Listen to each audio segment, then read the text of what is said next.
Yo, Sleepy Sheepy here. Today I wanted to show off a build that is pretty similar to a build video that I put out yesterday related to Lightning Guitar, but this time we're using the Lightning Starfist. This is going to be a 80 Dexterity build with 45 points into Vigor, 27 points into Endurance, and then 43 points in Dexterity. That's with Millicent's Prosthesis. So I found that the Lightning Starfist did better on a Dex build than a Strength build, which was a little bit surprising to me, but it worked out pretty nicely there since Lightning does do a lot of extra damage, since people's Lightning damage resistance is usually the lowest, and it also gets buffed when it's in water.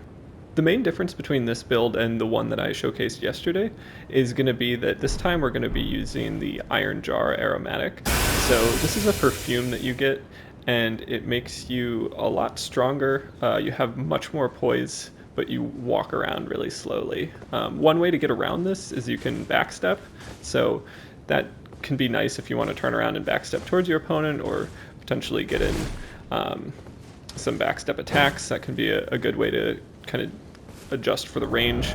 You also can use quick step. So I didn't use that in this video, but that wouldn't be a bad idea to just quick step around with this, or even Bloodhound step. But for this build, we're going to be using the CragBlade Ashen Ward. So that gives us more poise damage, and then the Ironjar Aromatic will give us extra poise. And then we also are boosting things with our Mixed Physic, which has a boost for successive attacks as well as a boost for lightning attacks. Another thing to note when it comes to the Ironjar Aromatic is that you get a 60% debuff when it comes to lightning damage negation, but a 40% physical buff when it comes to physical damage negation. So that's a good thing to be aware of. It's not such a useful perfume to use if you're going to be fighting lightning builds. I wanted to keep this intro pretty short, so let's just go ahead and jump into the invasions, and I'll talk about this build a little bit more. Alright, so jumping into this first invasion, we're looking at kind of the best case scenario for using Ironjar Aromatic. I have all the time that I need to apply my buffs, and that includes the CragBlade on the Starfist, the Mixed Physic, and then the Ironjar Aromatic perfume. And that's really nice. You're not always going to have enough time to apply all your buffs.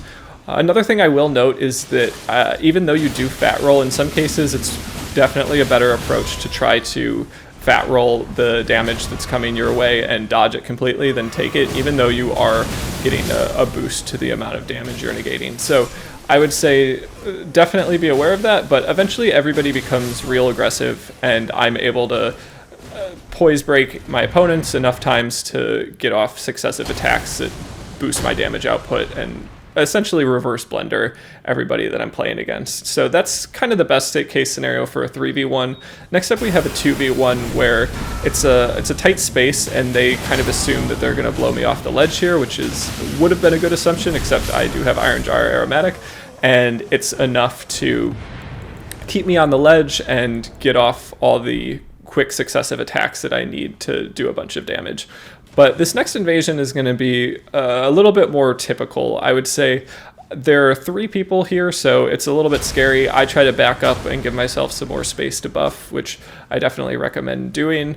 And then we have 2 phantoms that are pretty aggressive, and a host that is kind of ignoring me. So you'll see the 2 phantoms come towards me in just a moment here, and one of them is real aggressive with their spears. The hardness 4 is the kind of effect that you get from Ironjar Aromatic, which means weapons bounce off you. So you can see here this person with a straight sword, their weapon is bouncing off me. The single-handed spears that the first phantom was using were also bouncing off me. So if you two-hand your weapon, you're less likely to bounce off Ironjar Aromatic, but it is pretty useful because you end up with more recovery times from your swings. So that phantom there will end up more likely to get hit by my attacks because their recovery frames are higher when their weapon bounces off of me. So I used Ironjar Aromatic at the beginning to decent effect against the first phantom, but the second phantom kind of backed off, and I just ended up slow walking down a hallway towards them and not really doing much damage. And eventually it does wear off, and that gives me mobility that is a little bit more useful in this situation, and probably the way to win the invasion. So I would say it was helpful to have it at the beginning, but it wasn't necessarily going to make sure that I win the invasion. And that's kind of something more I'll talk about as we see more of these. It's useful in some circumstances, but not necessary at all in others, and actually just a straight up hindrance in other situations as well. So some of those situations in which case it's probably worse to have Ironjar Aromatic is if people are playing passively with ranged weapons. So any type of magic, you're not going to get any negation of damage, and then any type of, ranged weapons like whips or something that have frost proc or bleed proc, they can just hit you from far away, and you'll just kind of stand there and either try to roll it, which is hard, especially if it's dual whips, or you'll just kind of waste the Ironjar Aromatic. So eventually that host did get aggressive and I was able to kill them, but that Phantom was playing it smart enough to never get killed. They took more of a backed up approach. So here you can see an invasion that starts off where I don't have time to get all my buffs applied, so I end up needing to use a heal to kind of set myself back to neutral, and then I put down a volcano pot just to get a little bit more space and apply the Ironjar Aromatic, and that ends up being okay in terms of the damage negation that comes with the sword attacks that I'm getting hit by, but the one Phantom using the bow is pretty successful with that. They are able to just kind of hit me with arrows, and there's not really anything I can do about it. So had they stuck with that approach, I think they would have just done decent chip damage, and I wouldn't have been able to get so much damage off on them. And so it's kind of interesting that they choose to use it and then continuously switch back to their sword. So I would say if you do face Ironjar Aromatic, it's definitely a better idea to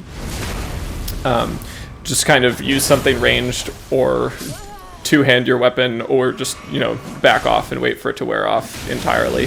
So they end up losing that interaction there, the Phantom and I, because they got guard broken, but that was after Ironjar Aromatic wore off. So essentially I had extra mobility, or normal mobility, but more than I had when I was using Ironjar Aromatic, and that allowed me to chase them down, get the guard break, and get the crit to kill them.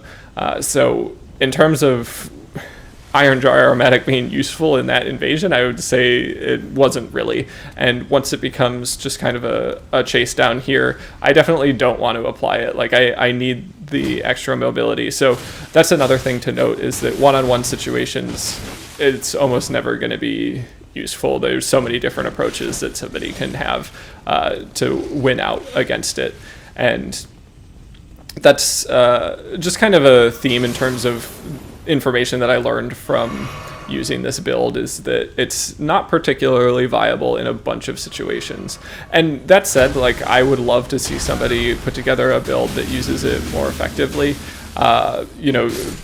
Something with longer range might be useful. So I would say if you're more of a casting type build, that might be a nice way to just stand somewhere and use it. But then, I don't know, other people can run away. So I know people are really smart and creative when it comes to this game. I would love to see just more positive usage of it than just kind of standing in one place and reverse blendering people, because you really are relying on them to be aggressive and be using weapons that don't counter this in a productive way. Like anything lightning infused is gonna absolutely wreck this type of build just because you have 60% lightning, or 60% less lightning resistance. So here somebody has a sleep build that was like kind of creative, but it ended up being more damage to my FP than my health. So it didn't end up working out, and I could just kind of roll the attacks that were coming my way. Next up, we do have an invasion. It's a 3v1 that this was like not an ideal time to use Ironjar Aromatic. We have multiple mages and we have kind of passive play. So I found myself in a lot of situations like using it because it was within the context of the build, and then kind of wishing that I hadn't, or just realizing that the group that I was going to be fighting against meant it wasn't really going to be too viable. So here I get backstabbed and almost die. If they had a different weapon out, or you know, probably different stat allocation, I would have died. Also here I get hit by a spell, and that does, you know, close to half of my health because Ironjar Aromatic doesn't do anything to negate the damage of magic. And eventually it wears off, and that means I'm able to go for some chase downs, also avoid some pretty high damaging spells, and just play a lot more dynamically. And that's one big aspect of Ironjar Aromatic, is that like your playstyle has to be pretty specific just because you're so slow. So you can't really go quickly from being really aggressive to being kind of passive, which is a nice way to throw off your opponents. You have to only be aggressive and only when they're close to you. So I would say eventually I am able to get a kill because of the added mobility and not having Ironjar Aromatic. And that's like part of this build, I would say, is just the fist weapons in general, especially with CragBlade, I think are a lot of fun and actually pretty viable as a way to just win invasions. I like them a lot. And one thing to note about the Star Fist versus the Katar, which I used in the video yesterday, and I'll put a link to that in the description, is that they do more damage even on a Dexterity build, even though CragBlade is boosted by Strength, and that the Katar weapons are boosted by Dexterity, and this is a Dexterity build. So that was something that was pretty surprising to me, but the AR for this weapon is higher just because the base damage is higher. So at higher levels, I don't expect that to be true, but at level 80, that was the case for me.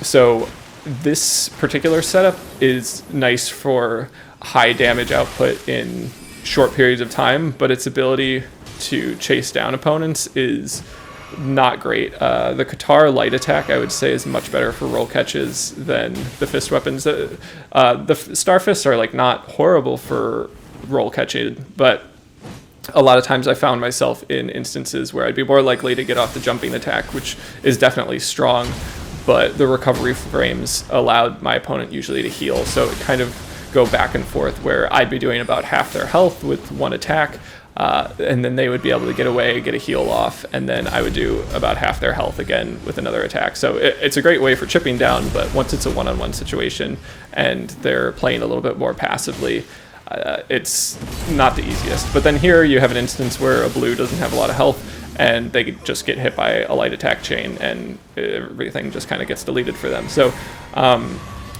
that's just kind of general thoughts I have about this type of build. It's a fun one to use. I'm not sure if Ironjar Aromatic really improves it. I would say under specific circumstances, it can improve your build, but you really need to be aware of what's going on. I would say best case scenario is a small space with aggressive opponents that have melee weapons, and you have a quick weapon.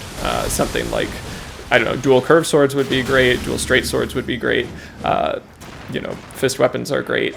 Anything like that that you can get a lot of attacks out quickly, it's going to be pretty useful. But if you have something like a great sword or something, or a colossal sword, you're probably going to be in a situation where they just back up, see that you have Ironjar Aromatic, and just don't want to mess with you. I think psychologically, when people see weapons that don't do as much poise damage, they're more likely to go in for trades, and they also know that your range is shorter, so they feel like they can kind of get in close and get out, which you can kind of use to your advantage. When they see something like a colossal sword that has like a big swing, I think they're a little bit more hesitant, and they know that they have the potential to be poise broken much more easily.